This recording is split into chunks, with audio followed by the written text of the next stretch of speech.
आदाब, नमस्कार। बहुत बहुत इस्तकबाल है आप सभी का। और आज हमारे साथ मौजूद है एक ऐसी शख्सियत जो ब्रिलियंस का सिंबल है, जिन्होंने साल 1988 में दूरदर्शन पर टेलीकास्ट हुए मशहूर सीरियल महाभारत में अर्जुन के किरदार को कुछ इस तरह से निभाया कि वो नाम उनकी पहचान बन गया, जो कई सुपरहिट फिल्मों में अपनी अदाकारी के जौहर दिखा चुके हैं। गुफ्तगू में आज मुलाकात बॉलीवुड के जाने माने एक्टर फिरोज खान से।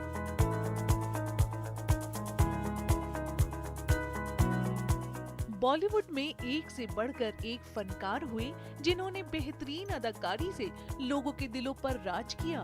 उन्हीं में से एक है अर्जुन फिरोज खान, जिनका असल नाम है फिरोज खान। इन्हें ये नाम मिला B.R. चोपड़ा के सीरियल महाभारत में निभाए गए किरदार अर्जुन से, जिसे इन्होंने न सिर्फ बखूबी निभाया बल्कि इस नाम को भी हमेशा के लिए अपने नाम के साथ जोड़ लिया और बन गए अर्जुन फिरोज खान। मुंबई के MMK कॉलेज से ग्रेजुएशन करने के बाद अर्जुन फिरोज खान ने आगे की पढ़ाई ऑक्सफोर्ड यूनिवर्सिटी लंदन से की और फिर मुंबई आकर नौकरी की तलाश में लग गए। लेकिन जब कुछ बात नहीं बनी तो अर्जुन फिरोज खान ने दुबई की ओर रुख किया और वहां कुछ साल नौकरी करने के बाद जब अर्जुन फिरोज खान मुंबई वापस आए तो तकदीर उनके लिए कुछ और ही कहानी लिख रही थी। मशहूर फिल्मकार नासिर हुसैन की नजर उन पर पड़ी और उन्होंने अर्जुन फिरोज खान को फिल्म मंजिल मंजिल के लिए साइन कर लिया, जिसके बाद अर्जुन फिरोज खान ने कभी पीछे मुड़कर नहीं देखा।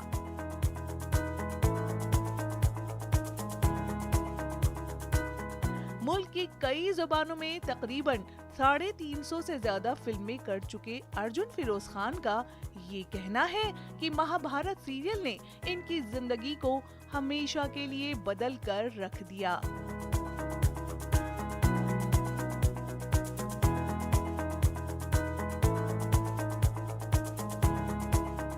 फिरोज जी, बहुत बहुत स्वागत है आपका हमारे इस खास प्रोग्राम गुफ्तगू में। आदाब और तमाम सुनने वाले हाजरीन को फिरोज़ ख़ान की तरफ से अस्सलाम वालेकुम। और अगर महाभारत की भाषा में कहूँ तो इस कुंतीपुत्र अर्जुन का दंडवत प्रणाम। वाह, बहुत खूब। फिरोज जी, सबसे पहले तो ये बताइए कि आप बॉलीवुड में कैसे आ गए? आप तो बाहर से पढ़ाई करके आए थे, जॉब कर रहे थे, और फिर ये बॉलीवुड में कैसे आना हो गया? एक्टिंग से कैसे रिश्ता जुड़ गया? किसी से इंस्पायर हुए आप? देखिए, जब स्कूल और कॉलेजेस में थे तो हर कोई ये चाहता था कि भाई कुछ फिल्म का एक बड़ा ही एक माशरा ही अलग है, तो everybody is very impressed with that. तो हम भी थे उसमें से। तो कभी लेकिन ये नहीं सोचा था कि मैं कभी एक्टिंग में आऊँगा। मुझे याद है कि मेरी स्कूल के अंदर एक क्रिसमस प्ले हुआ करता था, तो कुछ नहीं तो हमारे वो प्रिंसिपल साहब ने कहा कि तू रोमन का रोल कर, रोमन का। तो ऐसा स्टेज था और हुआ ये था कि सारे बेथलेहम का सीन है और सब कोई सब्जी कर रहा है, कोई भाजी बेच रहा है, कर रहा है, और ये रोमन सोल्जर आता है और देखता है, तो उसके डर से, उसके खौफ से सब लोग भाग जाना चाहिए, ये बोला गया था। एक बंदा जो था वो बिल्कुल कोने में खड़ा था और वो जबरदस्ती का फुटेज खाने के लिए बैठा था। तो मुझे पता नहीं क्या हुआ, मैं आके उसको सीधा लात मार दिया। तो वो जाके गिरा, तो ऑफ कोर्स उसके बाद तो जो उसकी बातें हुई वो तो सेंसर था। लेकिन जब मुझे पूछा गया था कि भाई तूने उसको लात क्यों मारा, तो मैंने कहा भाई इसका रोल था कि ये भाग जाना चाहिए, ये नहीं भागा तो मैंने मार दिया। आपको अच्छा नहीं लगा कि उसने अपना रोल खत्म होने के बाद भी स्टेज क्यों नहीं छोड़ा? बस वहां से एक आगाज शुरू हुआ। कॉलेजेस में गए, ड्रामा में किए, इप्टा में था, बेस्ट एक्टर मिला, फिर कुछ समझ में नहीं आ रहा था कि क्या किया जाए। जैसे आप बता रहे हैं कि आपको शौक तो था ही एक तरीके से पहले से एक्टिंग का, लेकिन किसी से इंस्पायर भी हुए थे आप? कोई इंस्पिरेशन भी थी आपकी जिसे देखकर लगता हो कि मुझे भी जाना है? मैं एक बात बता दूं, मैं कोई शौक नहीं था, मैं डरता नहीं था किसी से। तो वो निडरपना जो था मेरे में वो हर वक्त था। तो मुझे याद है कि जब पहली फिल्म मुझे मंजिल मंजिल में नासिर साहब ने पूछा, बुलाया और मुझे कहा कि भाई तुम रोल करोगे? हाँ करूँगा। तो जब वो पहला ऑडिशन उन्होंने मेरा लिया तो कैमरा ऑन था, तो नाज़र साहब ने मुझे आके कान में पूछा, तुम्हें कोई डर वर नहीं लगता है क्या कैमरा से? तो मैं उनको तो बड़ी इज्जत से बोला कि मैंने कहा नहीं मुझे डर नहीं लगता है, लेकिन दिल में मैंने बोला मैं तो किसी के बाप से डरता नहीं हूँ, इससे क्या डरूंगा। लेकिन एक चीज थी जिससे आप डरते थे, हिंदी। उफ भाई देखिए ऐसा है, ये मेरी बड़ी दुखती भी रग है। हिंदी इसलिए क्योंकि मैं ऑक्सफोर्ड में पढ़ा हूँ and we did not have this qualification of Hindi, तो मुझे हिंदी का बड़ा प्रॉब्लम हुआ करता था कि कैसे करना है, क्या करना है, तो उसको मैं रोमन इंग्लिश में लिखकर अपना काम चला लिया करता था। तो बस इस तरह से पहली फिल्म मिली मंजिल मंजिल, जिसमें मैं हीरो था। मैं और मीनाक्षी शेषाद्री हीरो हीरोइन थे उसके। लेकिन मीनाक्षी की फिल्म पेंटर बाबू फ्लॉप हो गई थी और चूँ तो वहाँ धर्मेंद्र जी के बेटे सनी आ रहे थे और वो बड़े दोस्त हैं इनके ना साहब के, तो उनको मिला और डिम्पल आने वाली थी, डिम्पल सागर कर रही थी। डिम्पल मेरी वैसे बहुत अच्छी दोस्त है और मेरे करियर में उसका बहुत बड़ा हाथ है। तो डिम्पी मेरे को बोली कि वो आ रही थी, तो पहले तो ये हुआ कि भाई फिरोज को और डिम्पल को कास्टिंग किया जाए। तो मुझे नाज़ साहब ने कहा कि भाई तुम एक काम करो, तुम दिखते तो बहुत अच्छे हो, डिलडॉल भी अच्छा है तुम्हारा, तुम राशि प्रोडक्शन में काम करोगे? मैंने कहा नहीं मैं नहीं करूँगा, मैं वापस दुबई चला जाऊँगा, बिकॉज मैं दुबई में I was working as an immigration officer in the ministry of interior. तो मैं अच्छा खासा कमा रहा था। मैंने कहा नहीं मैं चला जाऊँगा, अगर काम करूँगा तो आपके साथ कम करूँगा।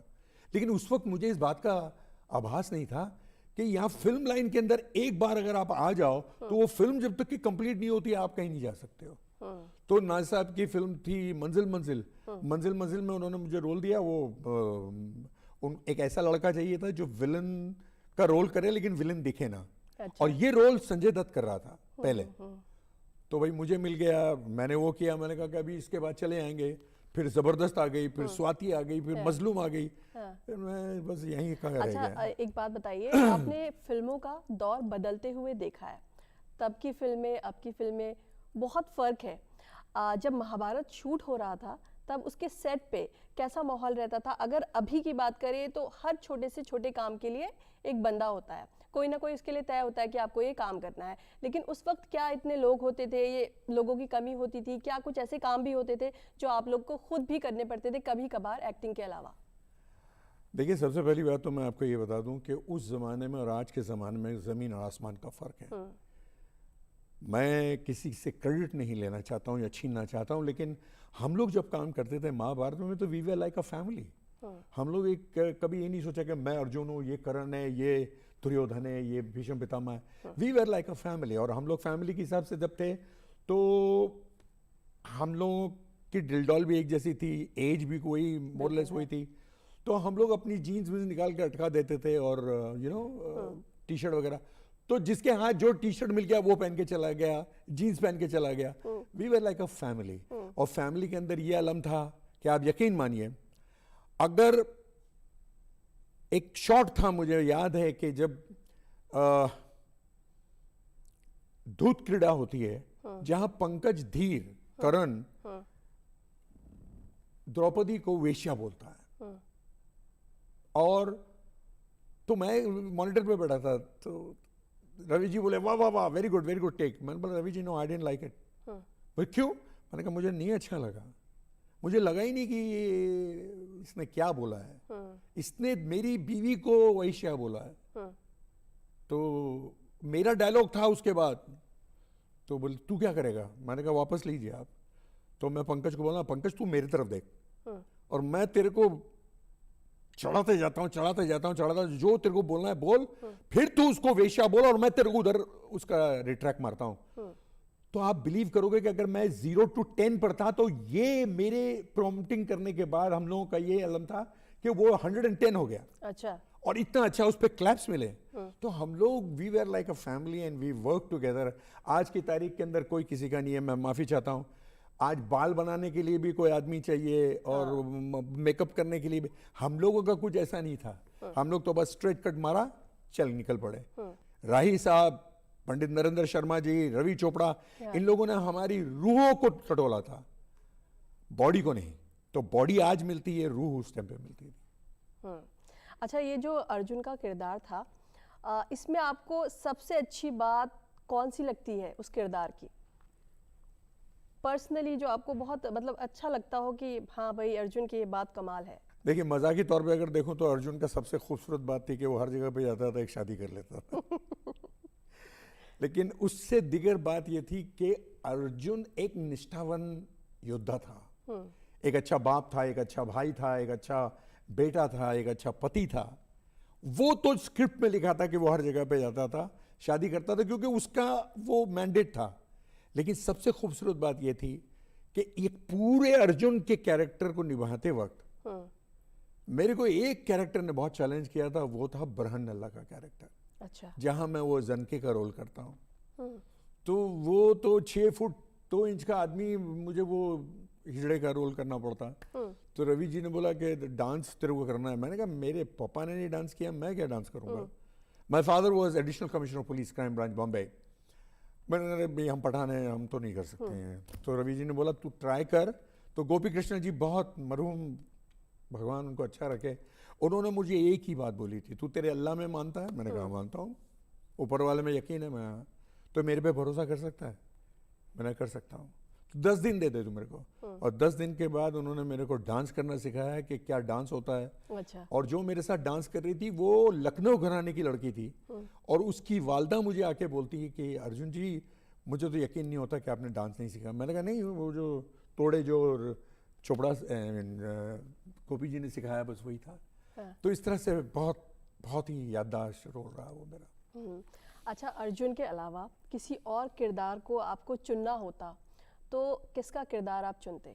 किसमें? महाभारत में? महाभारत में अर्जुन के अलावा? अर्जुन के अलावा अगर आप अर्जुन नहीं बनते, कोई और किरदार निभाना होता तो वो कौन सा होता? अर्जुन। और क्यों अर्जुन ही बनना? अर्जुन ही बनना होता। अच्छा, अर्जुन के अलावा कोई और किरदार ऐसा मुझे नहीं और था कोई जिसमें कैरेक्टर, आपको- देखिए वो कोई कैरेक्टर, सब कैरेक्टर्स आर वेरी डिफाइंड, हाँ। लेकिन अर्जुन का जो कैरेक्टर है वो कोई मामूली कैरेक्टर नहीं है। उसको अपनी मर्यादा को बिल्कुल रखते हुए हर चीज को देखना पड़ता था कि कहीं ऐसा ना बोल देवे कि जो उल्लंघन हो जाए। पिता माँ की इज्जत करना है, कुंती की माँ की उतनी ही इज्जत करना है। तो हर जगह पर एक अपना अपना उसका एक रिस्ट्रेन परफॉर्मेंस था, कहीं छलकाव नहीं था। हाँ। तो बहुत, और स्पेशली जब मैंने ब्रह्म का रोल किया था तो उसमें ऐसा था कि देखिए बोलना बहुत आसान है, लेकिन वो जो वो अदाएं, अदाएं जी। और वो जो है वो कॉपी करना और उसको पोर्ट्रे करना, वो बहुत बड़ी बात हुई थी। और वो मैं आपको बोलता हूँ कि एन.टी. रामा राव ने मेरे को लेटर लिखा था, है मेरे पास, जो उन्होंने मेरे को कॉम्प्लीमेंट किया था कि what a performance, please be my guest इन हैदराबाद। एक नंबर 1। नंबर 2, जब महेश भट्ट ने पिक्चर बनाया अपनी, जहाँ सदाशिव अमरपुरकर हिजड़े का रोल किए थे, तो उन्होंने ऑन रिकॉर्ड जाके बोला कि मैंने अर्जुन को कॉपी किया है। तो ये मेरे लिए बहुत बड़ी बात है, क्योंकि मैं तो अपने आप को बहुत ही एक अदना सा एक्टर समझता हूँ जो थोड़ा बहुत काम जानता है, ज़्यादा नहीं जानता। अच्छा, ये अगर इसी तरह का रोल आपको आज के दौर में मिले तो क्या उसको आप करना पसंद करेंगे? देखिए, हम यहाँ काम करने के लिए आते हैं, और रोल चाहे कैसा भी हो आदमी को करना पड़ता है। जैसे मेरे अगर फिल्म के कैरियोग्राफ देखें आप, तो मेरी एक फिल्म आई थी जिगर, हाँ। जिसमें मैंने एक खूंखार दुर्योधन का रोल किया।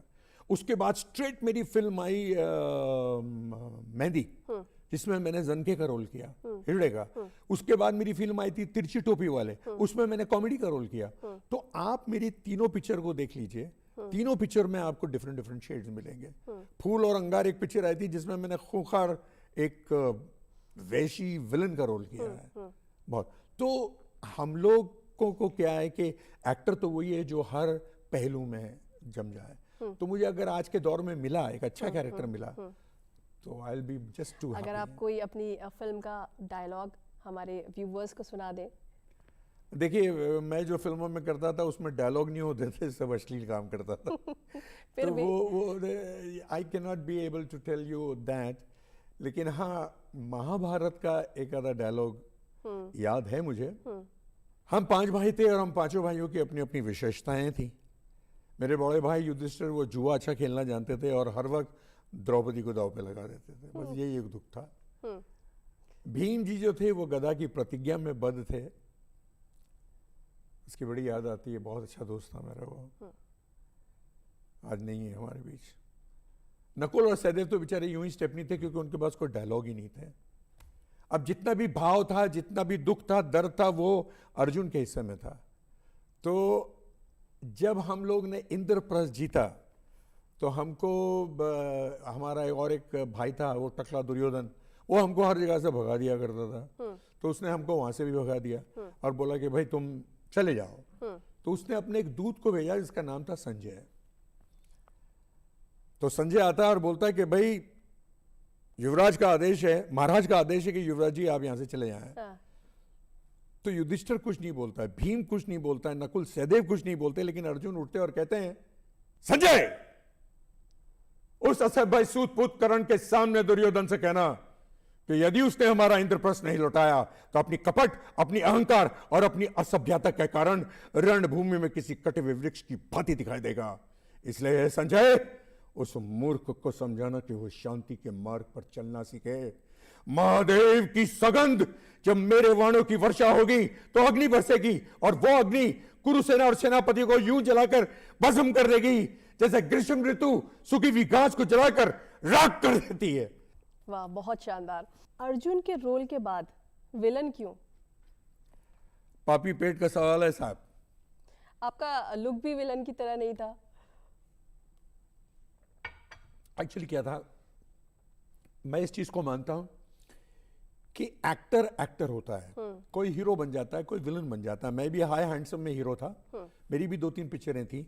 लेकिन क्या होता है, हमारे यहाँ एक ट्रेंड है, अगर आपका वो ट्रेंड चल पड़ा है तो फिर वो ट्रेंड से आप बहुत मुश्किल से बाहर निकलते हैं। सुभाष घाई ने बोला, मनमोहन जी ने कहा था मुझे कि तू विलन कहां से लगता है, ये तो बता। नासिर हुसैन ने तेरे को विलन क्यों बनाया? मैं ये समझता हूं कि विलन के रोल के लिए बहुत सारे शेड्स होते हैं और वो शेड्स करने में बड़ा मजा आता है। हीरो को तो गाने गाना है और एंड में विलन को मारना है, लेकिन विलन को तो बहुत सारी चीजें करनी पड़ती है। तो I was more into villain faculty, मुझे आज भी बहुत पसंद है। ये बताइए कि लड़कियों में कितना क्रेज था? अगर आप जब महाभारत कर रहे थे और जाते थे कभी बाहर और लड़कियां देखती थी तो उनमें कितना क्रेज था और आपको उस टाइम कैसा फील होता था? देखिए, मैं तो हीरो था, तो आप जानते हैं कि उस वक्त का जो डिलडॉल था, अभी बात निकालिए तो बोलिए, लेकिन एक बात बताऊं कि ये तो मैंने अभी अपनी बेगम को, क्योंकि मेरी बेगम इस माशरे से नहीं है, शी इज MBA और वो एक अलग पढ़ी लिखी हैं, तो उसका एक अपना सोच अलग है। और आप जानती है हर औरत है वो सब कुछ शेयर कर सकती है, अपना हस्बैंड को शेयर नहीं कर सकती। तो अब हम लोग कहीं भी जाते थे, अनफॉर्चुनेटली मैं अपने बच्चों को बोलता था कि भाई मम्मी को लेकर उधर से चले जाओ, ड्राइवर रहता था तो कि भाई तुम मैडम को उधर लेके चले जाओ, क्योंकि मुझे मालूम है कि ऑडियंस मेरे तरफ आएगी। तो मैं ऑडियंस को मना कभी नहीं करता, मैं कभी झिड़की से बात नहीं किया किसी से। तो उस वक्त तो लड़कियों का ये टाटा था कि मुझे 2 चीज याद है, अगर ये पहले बोलते हैं आप तो मैं लेकर आता अपने साथ। अच्छा। मेरे पास एक लंदन के अंदर हमारा एक शो हुआ था जहां लड़कियों ने मेरा टी-शर्ट मांगा और उसके ऊपर अपने ऑटोग्राफ दिए हैं, लिपस्टिक का टाइम था, सब था वो। अच्छा। आज भी पड़ा है मेरे पास वो। So that was their love. मेरे लिए कोई क्रेज नहीं था, वो कैरेक्टर को बहुत प्यार करते थे। और एक आज अगर वो सुन रही हैं तो मेरी बहुत अच्छी दोस्त हैं। अच्छा। वो नेपाल के वहाँ की कोई बड़े मिनिस्टर की बेटी थी जो पता नहीं कैसे ही वहाँ से बॉम्बे आ गई बस, और मेरा एड्रेस लेकर नीचे खड़ी रही। तो वो गुरखा बोला कि साहब कोई लड़की आके 5 बजे से खड़ी है सुबह के। अच्छा। तो मैंने कहा यार, मेरी बेगम को बोला, मैंने कहा कौन है देखो, तो वो ऊपर आई। अच्छा, मुझे हर महीने या 15 दिन में मुझे एक लेटर मिलता था, ब्लड में लिखा हुआ। अच्छा।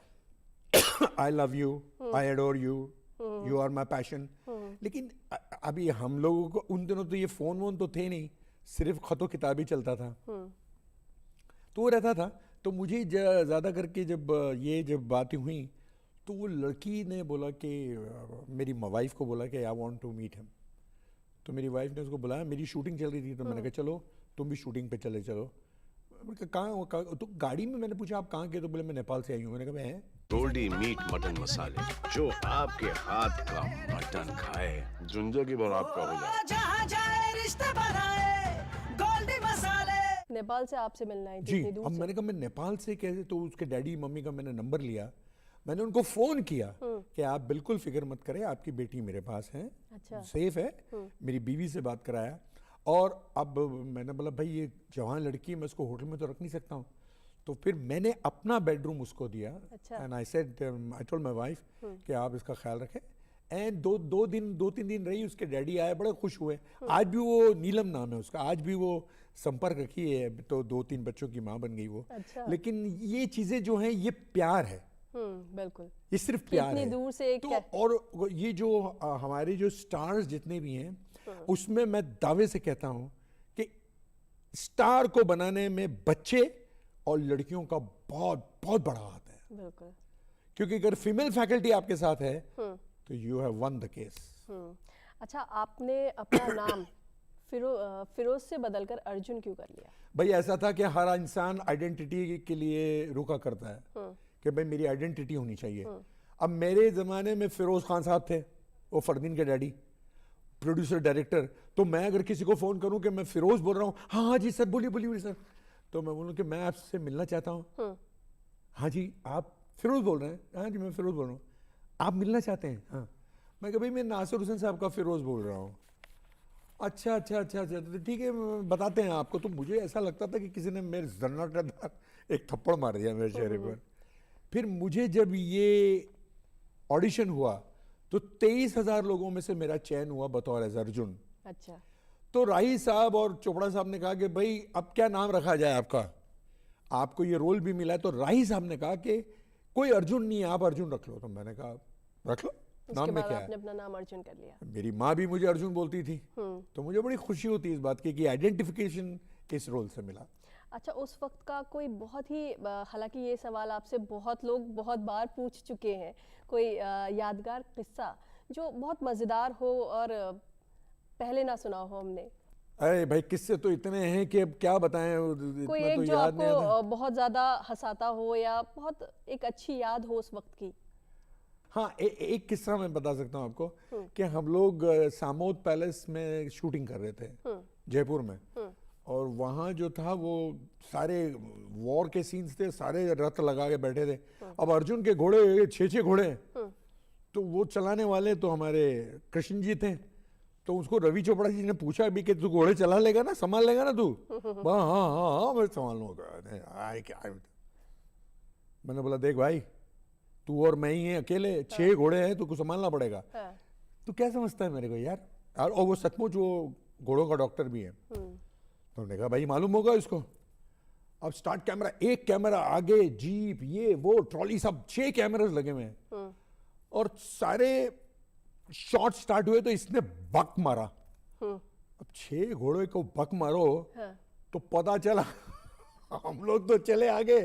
मैं पलट के देखा तो ना आदमी की जात, कोई भी नहीं, सिर्फ हम लोग ही दोनों चले जा रहे हैं। तो मैंने बोला नितेश हम तो गए, क्या करेंगे अभी? तो बोला यार पकड़ पकड़, रेंज पकड़। तो आप बिलीव करेंगे, मैं पीछे से वो और मैं पूरा जितनी ताकत थी उतनी हम लोगों ने खींचा।